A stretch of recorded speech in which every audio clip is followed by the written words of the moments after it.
Bonjour, dans cette vidéo, je vais vous montrer comment résoudre des exercices liés aux échangeurs thermiques, notamment qui permettent de relier l'état d'entrée, l'état de sortie et la quantité de chaleur reçue ou cédée. Ici, on a un fluide qui est du R134A. Je prends donc le diagramme pH correspondant au R134A. Il entre en tant que vapeur dans un condenseur à une pression de 10 bars et une température de 60 degrés. Il sort à saturation. On nous demande quelle quantité de chaleur a-t-il cédé. Donc d'abord, on place le point de départ, 10 bars, 60 degrés. Donc voici mon point, c'est à l'intersection entre l'isobar horizontal 10 bars et l'isotherme, ici violette, à 60 degrés. C'est mon point de départ. Ensuite, je sais que je sors à saturation. Maintenant, comment savoir où je suis?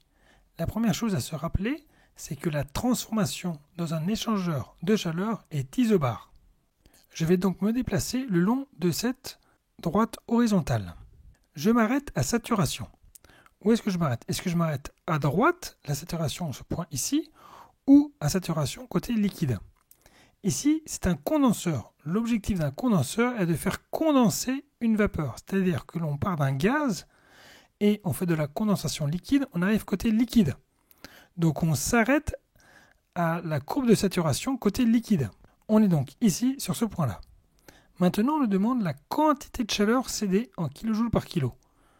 La deuxième chose que l'on sait sur un échangeur thermique, c'est que la variation d'enthalpie est égale à la quantité de chaleur cédée. Il suffit donc de lire la variation d'enthalpie entre la sortie et l'entrée. Celle-ci se lise sur l'axe horizontal. Ici, l'enthalpie d'entrée est environ 440 et l'enthalpie de sortie est d'environ 260.